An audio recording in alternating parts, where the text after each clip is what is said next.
Welcome everybody. We're going to be watching a little replay from Arteezy. I looked at his game history for 7.31. I've been thinking I want to play a lot more high-tempo heroes from the carry role. I've been experimenting with CK and Ricky, and another one that fits that description is Huskar. His win rate has skyrocketed with the added magic resistance to his passive in the new patch. And Arteezy's been spamming Huskar in the carry role. So we're just going to watch a little bit of exactly what he's doing in the lane and in the game. A little bit of his approach to exactly, his perspective on how to play carry Huskar. Banana slam jam.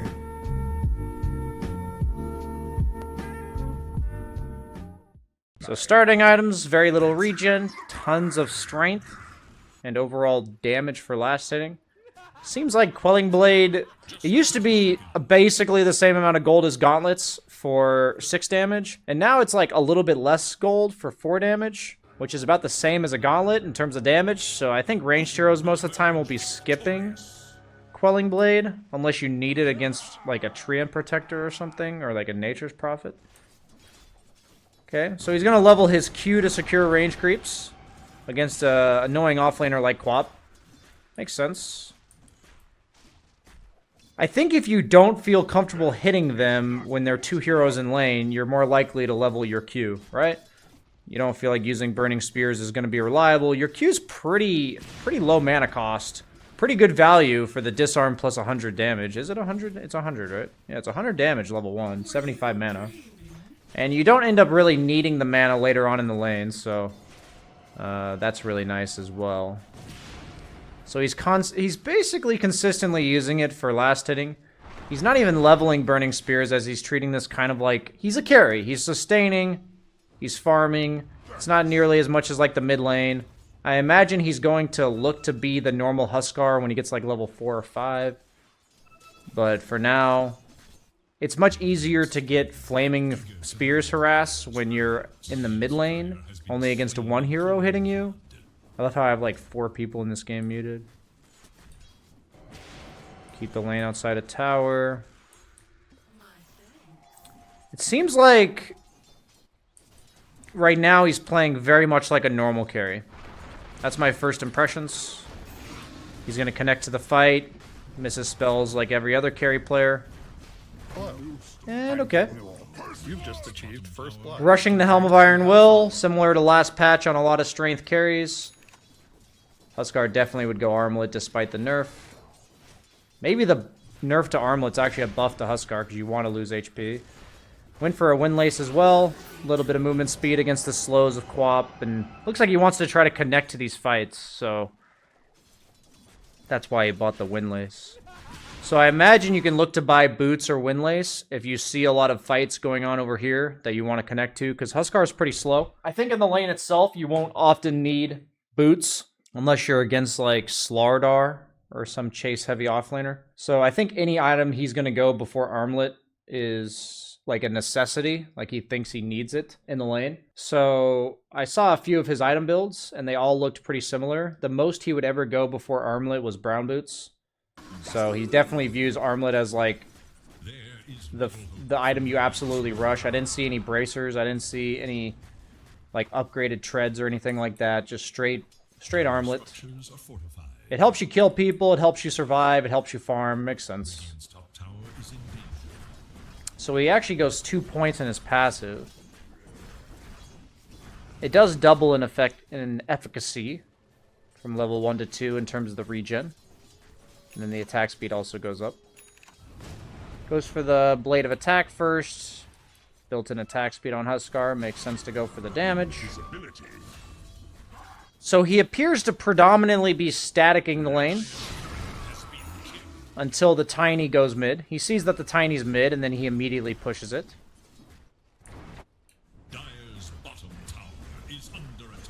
Doing the standard push the lane and jungle.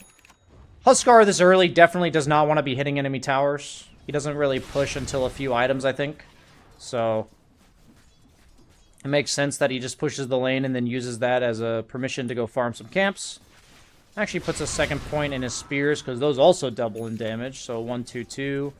So it looks like he goes 1-1-2 into 1-2-2 And then it looks like he's going to max his passive now. So pretty free farm lane for him after a good start. Looks like the dream for Huskar if you're free farming is just push, pull, or push farm jungle, push farm jungle. Even though he's winning by like 3 levels, he's not even laning against the Quap because she's level 6. The burst damage is pretty scary. He's going to let himself heal up a bit before going back. That was actually some pretty crazy heal.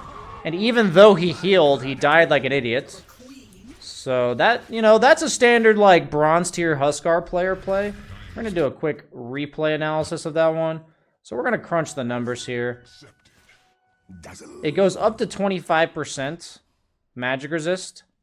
So if he's sitting at about a third HP, maybe he's going to be at about a half HP, he will be getting 55% of that bonus, 55% of 25. Let's crunch the numbers, round it up, closest to the closest integer, of course, would be 14%. Quap's got level 3 Scream, 14%. He's got the total magic resistance of 14 compounded with 25. That is going to be 35. Quap's got the 225. Looking like he's going to be taking approximately 150 damage. She's also got 310 pure damage on the ulti. So I'm thinking that he should be fine. Killing spree. But he doesn't turn his armlet on and just dies. Okay. Very good replay analysis by BSJ.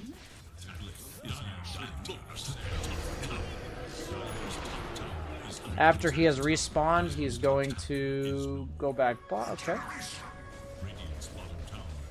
Huskar is not an independent carry. He's very gankable because he wants to farm at low HP. And once he gets the armlet, I think it's ideal to group up with your team. It's ideal to try to get those early towers, but with heroes around you, unlike a split pusher that's going to slow siege. So he does that, he takes the bottom tower, opens up the bottom half of the map. None of that's changed, even with the new patch. And looks like he's probably going to farm here until the next item.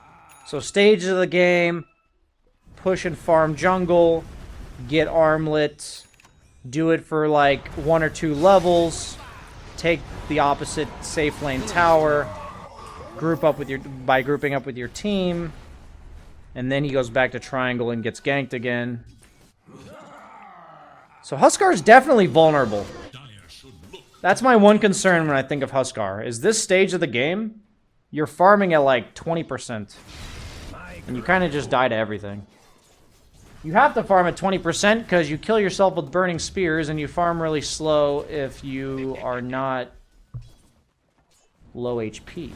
So after the armlet Sange, I've seen him go halberd a few times, but he only does it against like Ursas.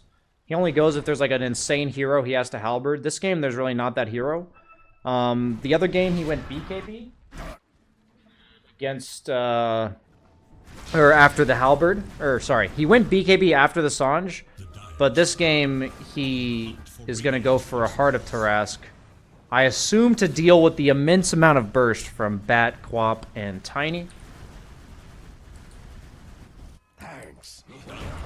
So his heat map, since rotating bottom, has literally been this. He's just been doing this non-stop. Very standard triangle rotation for carries, it seems. Dominating, I guess. I think if he had an opportunity to Roche, he would look to go do it. But the Batrider vision from Sticky Napalm makes it very difficult.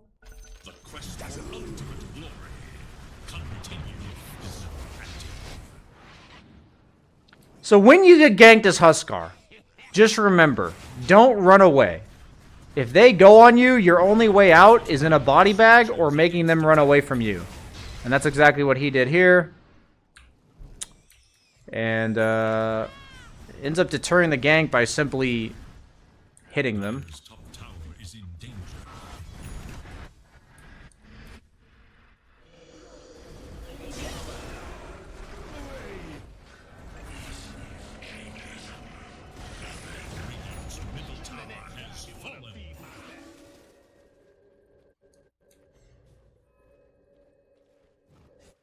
Okay, he's going to make sure he's efficient. He's going to stack the Ancients, maybe the hard camp as well. 17 minutes, new neutrals. Something you can always try to do on any carry, by the way.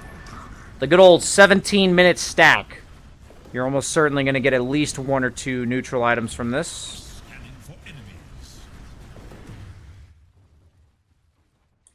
Grove Bow's quite nice. This seems like kind of rinse and repeat as we just fast forward through this. Only really playing aggressively when his team's around. Prioritizes the Vambrace. I think any item that gives you strength is probably just the most value. Notice how he ends his farming patterns on the Ancients every 2 minutes. So he went back to the Ancients at 17. Then he went back to the Ancients at 19. These are really nice efficiency things to keep in mind. Not just Huskar related. It's something, if you plan to leave this area, that you return after 1 minute.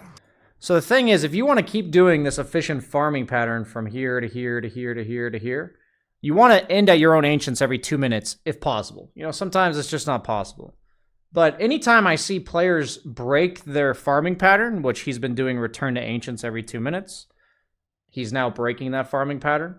It's usually when they hit a timing. So in this case, he got his full Heart of Tarask.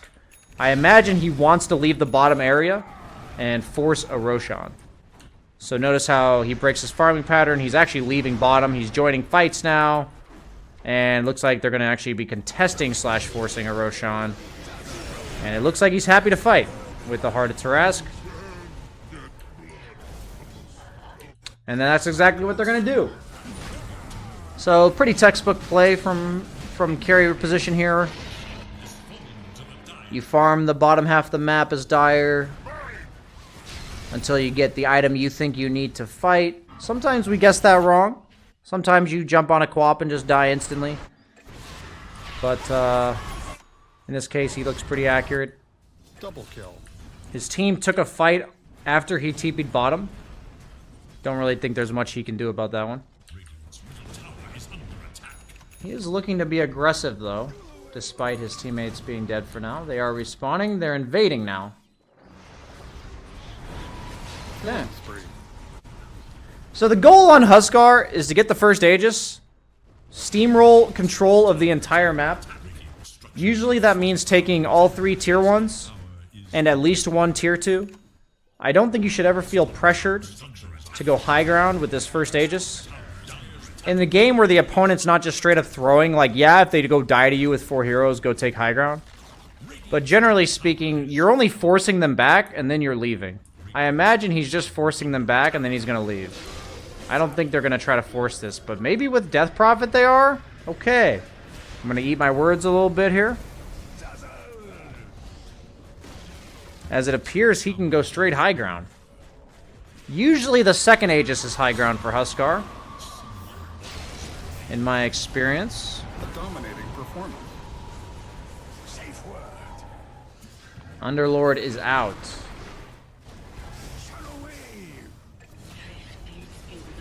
Okay, so this is me learning with you guys. They're not going to get the lane of racks, but buybacks were used. Tier 3 was lost. I'm just using the tail end of the Aegis in order to get another tower. Seems actually happy to fight after the Aegis is expired.